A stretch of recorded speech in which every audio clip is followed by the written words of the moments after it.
Fala aí, humilhadores, beleza? Bom, vamos continuar aqui na parte 2 da aula de proteínas. Só vou achar aqui o ponto que a gente parou, que eu acho foi esse aqui. Então nós vimos o que é um aminoácido na última aula, vimos o que é uma proteína, a gente viu que a forma da proteína tem relação direta com a sua função. A gente terminou a aula falando que essas ligações aqui, ó, as ligações de hidrogênio, as ligações bisulfeto, pontes bisulfeto, são importantes para manter a forma tridimensional da proteína estável e que essa forma tem relação direta com a sua função. Falando então em função, vamos começar aqui comentando mais aprofundado um pouco sobre cada uma delas. Vamos começar pela função sobre biomassa corporal. Gente, as proteínas são basicamente a nossa biomassa, né? A nossa constituição corporal, estruturalmente falando, ela é de modo majoritário feito por proteínas.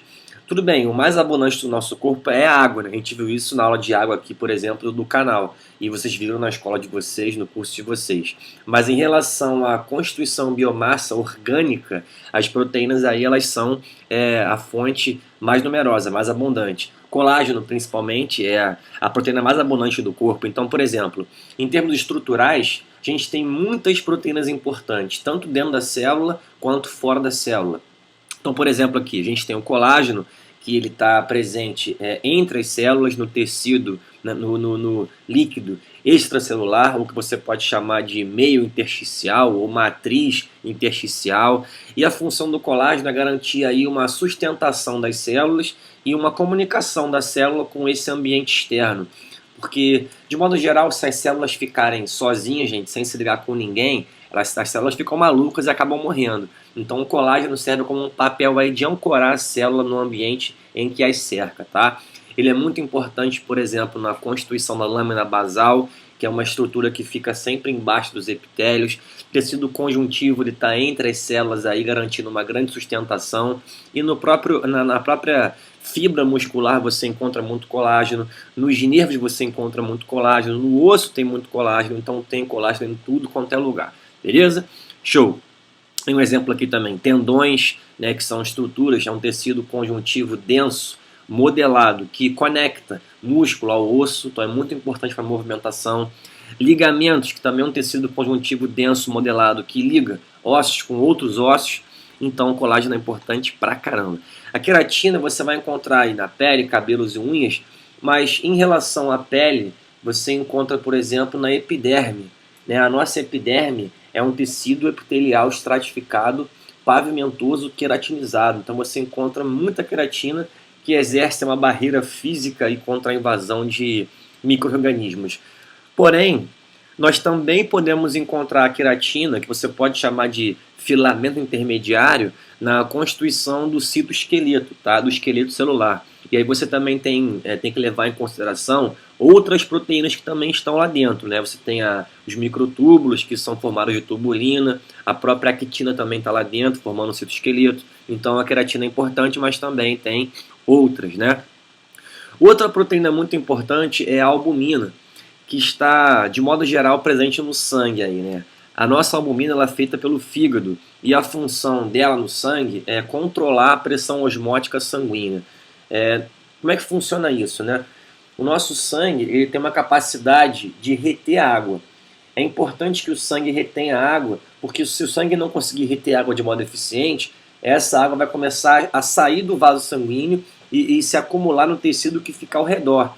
E quando você tem água se acumulando ao tecido que fica ao redor dos vasos, você começa a ter um inchaço que a gente chama de edema. Né? Nesse caso vai ser um edema que não tem a ver com inflamação, vai ser um edema de temperatura fria, vai ser um edema mole, e que se você apertar, depois que você tira o seu dedo, fica um buraquinho, né? Depois pode voltar ao normal. Mas isso é um sinal de edema por uma baixa quantidade de albumina no sangue, por exemplo. Então ela é muito importante para controlar a pressão osmótica sanguínea, a retenção de água no sangue, e também importante para transportar algumas moléculas que são apolares, ou então sais minerais.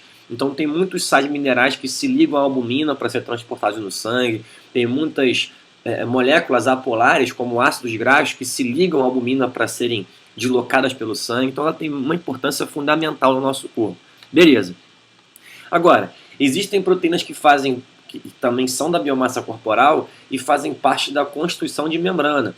E elas podem ter ação como receptoras de hormônios.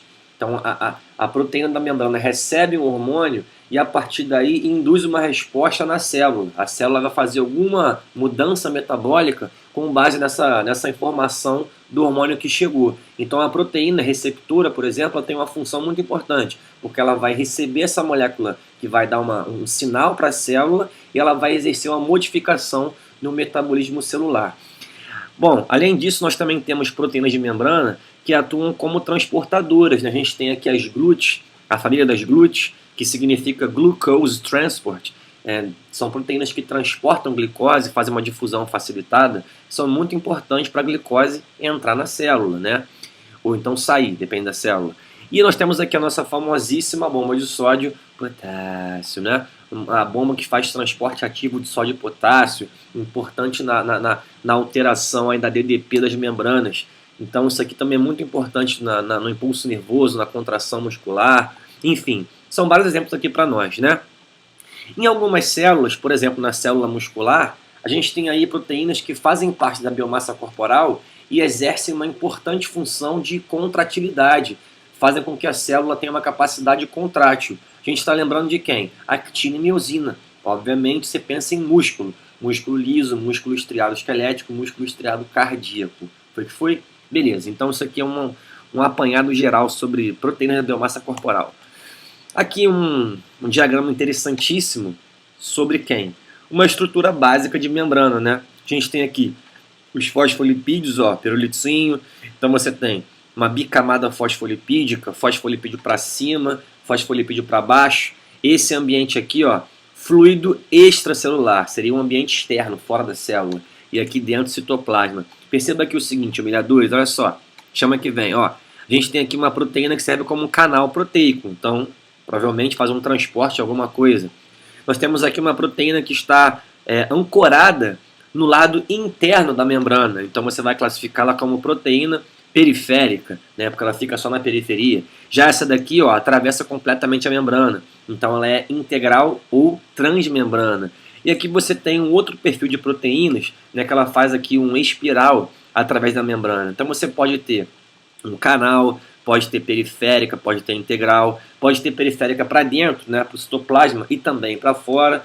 E você pode ter diversos moldes proteicos que se inserem na membrana. Pode ser receptor ou pode ser um transportador, tá? Foi que foi? Beleza, então isso aqui é só para chamar a atenção das proteínas de membrana. Muito bem. Em relação agora à função de defesa, né, a gente falou aqui rapidinho que os anticorpos, eles são estruturas proteicas.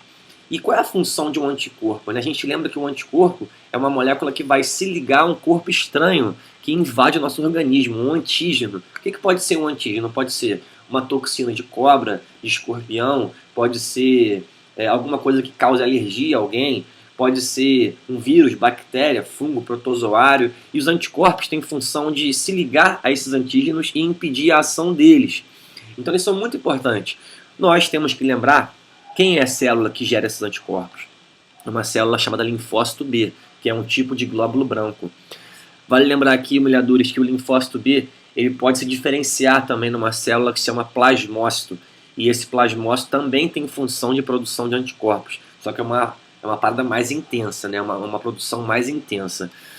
Uma coisa importante é que os anticorpos eles têm duas cadeias e duas regiões. Vocês vão ver aqui no desenho como é que funciona isso. Mas é interessante falar que na cadeia que tem uma região variável, essa variação é importante do nosso corpo para conseguir se adaptar a diferentes tipos de antígenos que vão nos invadir. Então, se você tem, por exemplo, um vírus da gripe invadindo você, essa região do anticorpo vai criar um padrão de forma para conseguir anular esse vírus da gripe. Se for um outro vírus da catapora, essa região variável do anticorpo vai mudar a sua forma para tentar anular esse outro vírus, que é diferente. Então, a base da nossa ação imunitária, da ação dos anticorpos, ela se mostra nessa região variável do anticorpo. Então, fagocito, isso que eu vou falar daqui a pouco. Os anticorpos têm outros nomes, né? Você pode chamar de imunoglobulina. Nós temos alguns tipos de imunoglobulina. A gente tem a imunoglobulina A, que ela está presente em secreções do nosso corpo, na saliva, está está presente também no leite materno. A gente tem a IgM, que é um anticorpo de reação aguda, quando você começa a gerar uma resposta contra a doença, né? Quando você está com a doença muito estabelecida, você tem uma produção grande de IgM. Você tem IgG, que tem relação mais com memória, ou seja, você já conseguiu começar a eliminar a doença, está em processo de cura, mas você cria um perfil de anticorpos que tem memória imunológica contra aquele tipo de antígeno, que vai ser mostrado através da IgG. Então a IgG é um anticorpo de memória. O que é uma memória? Você grava, o nosso organismo é tão perfeito que ele consegue gravar a forma ideal do anticorpo, de combater um antígeno e depois manter essa forma em um certo nível no nosso sangue, no nosso organismo. Então, caso você entre em contato de novo com esse antígeno que você já tem memória, você não ficará doente, ou então a reação vai ser muito mais branda. E imunoglobulina E, que tem reação com processo alérgico, ou então com a ativação dos mastócitos, que são células de iniciação de processo inflamatório. Então a imunoglobulina E tem reação com alergia e processo inflamatório. Então tem alguns exemplos aqui importantes. Agora, atenção total nesse diagrama, que é o que mostra o que é um anticorpo para nós. Então em azul aqui nós temos a cadeia pesada do anticorpo, ó, ela é maior, por isso que ela é mais pesada, e em verdinho aqui nós temos a cadeia leve. Mas o mais interessante aqui é essa região mais para fora do Y, né? Você vê que parece um Y, é como se fosse um Y, pensa nisso que você vai ter sucesso. Nessa região aqui mais externa desse Y, você tem a cadeia variável. Então é essa região aqui que está variando na proteína. E o que tem de interessante isso? É nessa região aqui variável que acontece o sítio de ligação do antígeno. Então é nessa região que algum antígeno vai estar se ligando. Então é por isso que ela tem que ser variável. Se ela fosse fixa, a gente não teria como criar imunidade a diversos tipos de micro-organismos, a diversos tipos de doença. Então essa variação do anticorpo é a chave do nosso sucesso imunológico. Foi que foi? Beleza. Bom, outra função importante das proteínas é em relação à fonte de energia, né? A gente tem que lembrar que elas são fontes de energia em último caso, né, fonte de energia terciária. Agora, algumas situações podem favorecer essa mobilização de proteínas como fonte de energia. Por exemplo, se você comer muita proteína, né, você não consegue mais colocar esses aminoácidos para dentro da célula, essa sobra de aminoácidos ela vai servir como fonte de energia. Então, nem sempre isso acontece em último caso.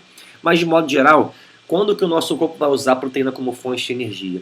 Num processo de jejum, um jejum prolongado. Por quê? A gente lembra que a fonte primária são os carboidratos, fonte secundária são os lipídios. Então, fonte terciária são as proteínas. Então, num jejum prolongado, quando você lança a mão de proteína, isso não é um processo bom, porque você vai estar acabando por degradar a sua própria biomassa corporal. Então, essa é uma situação. A segunda situação é um caso de atividade física intensa. Numa atividade física intensa, alguns aminoácidos podem ser mobilizados para servir como fonte de energia, tá? Mas de modo geral, o que se usa preferencialmente no nosso corpo é carboidrato e gordura, beleza? Então, o uso de proteína como fonte de energia é em jejum prolongado ou então quando a sua ingesta proteica, a sua dieta está com muita proteína. Aí o que sobrar vai eventualmente ser enviado para fazer a energia do nosso corpo. E como que essa energia pode ser feita, né? A gente tem alguns aminoácidos, como a alanina, que podem entrar numa reação que se chama gliconeogênese. Aí você olha assim e fala, porra, que negócio é esse, termo voodoo da biologia? Gente, os nomes querem ajudar. Gliconeogênese significa nova, neo, gênese, formação, glico de glicose. Então a alanina, ela serve como fonte para a construção de glicose no nosso fígado. Então quando a gente está em jejum prolongado, o nosso fígado começa a captar alanina, transforma em piruvato e esse piruvato vai servir para fazer uma glicose. Então, na verdade, são duas, né? Duas alaninas viram dois piruvatos que vão se transformar em glicose. Isso acontece no jejum, beleza? Agora, outros aminoácidos, eles podem entrar direto como intermediários do ciclo de Krebs, que é uma reação que vocês lembram, eu tenho certeza, que serve como fonte de energia, né? Ela é uma etapa da respiração celular. Então, por exemplo, aqui, o glutamato, ele pode ser convertido aqui em alfa-cetoglutarato, que é um intermediário do ciclo de Krebs. Então ele serve para alimentar esse ciclo e como ele é uma etapa da respiração celular, isso vai acabar por gerar maior produção de energia. Agora uma coisa importante aqui é o seguinte, quando o aminoácido ele sofre ou mobilização para fazer glicose na gliconeogênese, ou ele é transformado em um intermediário do ciclo de Krebs, ele tem que sofrer um processo de transaminação ou desaminação. Então ele vai perder a sua função amina. E isso acaba por gerar um produto que em excesso é muito tóxico, como diz vovó, que é a amônia. E a partir daí, quando gera amônia, o nosso fígado vai ser o cara responsável por converter essa amônia em ureia, né, para a gente poder eliminar. Vou falar disso daqui a pouco. Repara aqui nessa reação. Essa reação aqui você olha assim e fala, meu Deus, que negócio é esse? Que voodoo é esse, ô glória? Calma. Essa reação aqui, se você olhar de baixo para cima, ó, de baixo para cima, é uma glicólise. Tá vendo aqui? Glicose sendo transformada em glicose 6-fosfato, que vai ser quebrada em dihidroxicetona-fosfato, gliceraldeído 3-fosfato, depois da piruvato. Então, isso aqui é uma glicólise. Mas nesse desenho, ela está sendo mostrada basicamente invertida. Então, aqui nesse desenho, você tem um esquema que mostra a gliconeogênese, que é uma reação que acontece no nosso fígado para criar glicose a partir de basicamente 3 compostos. Um é a alanina, que é o aminoácido que a gente acabou de falar. O outro é o lactato, que é o ácido lático, né? Ele é produzido quando você tem atividade física intensa. E o outro é o glicerol, que é um componente que vem das nossas gorduras de reserva, que é o triacilglicerol. Então essa imagem aqui é muito importante, porque ela mostra para nós que em jejum a gente consegue usar aminoácido e um componente dos lipídios para fazer glicose, nessa reação aqui, gliconeogênese, que acontece no fígado, hepatócito. Maravilha, show. Como a gente estava falando, quando o aminoácido ele é usado para fazer energia, ou para fazer glicose, ele perde sua amina e gera amônia. E essa amônia, ela é tóxica, então não pode acumular no nosso corpo. Então existe uma reação, né, que chama-se ciclo da ureia, ou ciclo da ornitina, que acontece no nosso fígado, e esse ciclo, o que ele faz? Ele pega essa amônia e converte em ureia, que é menos tóxica, como diz vovó, para o nosso organismo. E a partir daí, essa ureia que o fígado produz vai ser lançada na corrente sanguínea, do sangue vai para os rins, do rim vai sair na urina, e aí, tchau, meio ambiente. Existe uma coisa muito importante aqui. Se uma pessoa tiver uma disfunção hepática, tiver o fígado ferrado, está com uma cirrose hepática, ela pode ter acúmulo de amônia no sangue. Isso pode levar até uma encefalopatia. Isso pode levar a danos cerebrais por acúmulo de amônia no sangue, já que o fígado está ferrado. Beleza? Bom, essa imagem aqui ela mostra para nós o ciclo da ureia, uma reação bem voodoo aqui. Mas não é necessário decorar essa reação para o vestibular, tá? O importante aqui é o seguinte, você tem a produção de amônia, ó, quando você usa aminoácidos para fazer componentes do ciclo de Krebs, ou quando você usa aminoácidos para fazer intermediários da glicólise, e essa amônia ela vai ser encaminhada para o tal do ciclo da ureia, para que dessa forma possa ser produzida ureia que é menos tóxica, beleza? Aí você olha assim e fala, pô, mas o que tem essa bicicleta aí? É porque o ciclo da ureia ele tem uma relação direta com outro ciclo, que é o ciclo de Krebs. Então se você olhar aqui, os dois ciclos parecem uma bicicleta, então por isso se chama bicicleta de Krebs, né? Mas enfim, é só uma curiosidade para vocês. Show!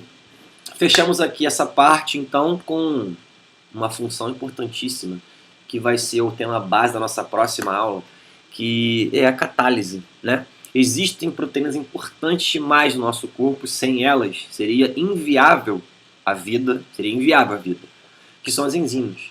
As enzimas, gente, são proteínas muito importantes porque elas fazem aceleração de reações, ou seja, elas fazem catálise, elas catalisam reações. Então são proteínas especiais que fazem reações acelerarem. Show! Então elas aumentam a eficiência dos processos biológicos. Se não fossem as enzimas, pessoal, seria inviável a vida. E a nossa próxima aula vai ser específica só para falar de enzima. Então aqui tem um exemplo de uma enzima importante, que é a anidrase carbônica, que é uma enzima que faz parte aí da cadeia de transporte do CO2 nas hemácias. Então só para a gente lembrar aqui que essa enzima aqui é muito importante e ela cai muito no vestibular. Vou falar um pouco dela, vou falar bem dela, quando a gente vê respiração, né? Respiração na fisiologia. Bom, algumas curiosidades aqui pra gente. Existem alguns distúrbios nutricionais que têm a ver com carência proteica. Alguns casos de desnutrição são classificados em relação ao tipo de carência que esse indivíduo tem. Então existe uma desnutrição que você pode chamar de marasmo, quando a pessoa tem uma carência total de nutrientes. Falta carboidrato, falta proteína, falta vitamina, falta sais minerais. Só que existe um caso que a gente chama de kwashiorkor. Olha só, é meio voodoo falar isso aqui, né? Kwashiorkor. Que é um caso de nutrição exclusivamente proteica. E esse termo aqui, kwashiorkor, ele foi derivado de um dialeto de Gana, que se chama o mal do filho mais velho. Por quê? Porque quando a mulher tinha um filho, ela dava para ele mamar, né, no seio, a criança tinha proteína suficiente, porque o leite materno é rico em proteína. Quando nascia outra criança, esse filho mais velho parava de mamar e começava a comer muito carboidrato, mas faltava para ele proteína. Então ele acabava por ele desenvolvia uma desnutrição por exclusivamente carência proteica, que é essa daqui, kwashiorkor. Então, essa desnutrição, gente, ela é por falta de proteínas. Então, olha só, quais são as causas, né? Deficiência proteica e de micronutrientes, principalmente os de ação antioxidante, que são aqueles que fazem eliminação de radicais livres, por exemplo, vitamina C, vitamina E, vitamina A, tá? Selênio, zinco, por aí vai. Então, sintomas aqui: baixa quantidade de albumina, porque não tem proteína, vai fazer albumina como? E a partir daí essa criança começa a ter edema, ela começa a ficar inchada. E quando você olha assim, você não acha que ela está desnutrida, porque uma criança inchada dá um aspecto de gordinha. Você olha e fala, porra, essa criança está desnutrida? Não é possível. Mas ela está. É uma desnutrição de kwashiorkor. Ela não tem uma dieta rica em proteínas. Então você tem abdômen distendido por esse edema, pele ressecada, o fígado fica aumentado, a hepatomegalia, o cabelo fica descolorido, tem hora que fica preto com um tom mais claro, aí volta a ficar preto com um tom mais claro, parece uma bandeira. Então isso é muito característico. E a criança vai ter apatia, fadiga, ela pode ter baixa cognição, problemas sensoriais, né, e de desenvolvimento de raciocínio. E aí ela começa a consumir proteínas viscerais e não proteínas de massa muscular estriada esquelética. E é por isso que ela não fica tão emagrecida, ela fica meio inchada. Vamos ver aqui as imagens para você ter uma noção. Olha só, esse aqui é um caso de kwashiorkor. Olha essa criança aqui, ela está desnutrida, mas ela está inchada. E essa barriga aqui inchada e a bochecha inchada, isso aqui é um aspecto característico de kwashiorkor, porque ela está com edema, ela está edemaciada, já que falta nessa pessoa proteína, então ela não consegue fazer albumina. E aí ela começa a ter esse quadro aqui de edema, mas ela está desnutrida. Agora, se você olhar essa outra foto aqui, você vê que é bem diferente. Essa criança aqui está caquética, ela está muito seca. Então aqui é um outro quadro, é um quadro chamado marasmo. Vamos falar um pouco mais sobre o marasmo, olha só. Nesse caso é uma desnutrição que a gente chama de nutrição seca. E aqui você tem uma deficiência de quê? De praticamente tudo, né? Falta proteína, falta carboidrato, falta lipídio. E aí essa pessoa começa a consumir a própria biomassa corporal e muscular principalmente. E aí você vê praticamente aqui, ó, o esqueleto, né, com pele grudada. É basicamente isso. Bom, e aqui são as causas, ó. Uma nutrição hipocalórica, baixa quantidade de calorias, deficiência de micronutrientes, sais minerais, vitaminas. E aí você tem massa muscular sendo perdida, fadiga, pessoa com muito cansaço, apatia, não tem vontade de fazer nada, irritabilidade, ela não consegue, ela reage, né, de modo abrupto a muitos estímulos, peso corporal, né, é muito reduzido, ela perde muito peso, claro, pele ressecada e frágil, e consumo de proteínas da massa muscular, então ela fica muito emagrecida e não tem aquele inchaço igual do kwashiorkor. Nos dois casos, qual é o tratamento? É você dar para essas crianças, essas pessoas desnutridas, o alimento adequado. Então, no caso do kwashiorkor, você vai dar fontes de proteínas e de oligoelementos, vitaminas, sais minerais. E no caso do marasmo, você tem que dar o quê? Tem que dar tudo, né? Carboidrato, lipídio, vitaminas, sais minerais e proteína. Beleza? Bom, então é isso aí, milhadores. Espero que tenham gostado. Se gostaram, curte aí o canal, se inscreve, segue lá no Instagram, @piresbru. Para vocês, tudo de melhor, sucesso nos estudos, e é isso aí. Chora agora, reaprovado. Se não aguenta, não se envolve, né? Chama que vem. Grande abraço. Tchau.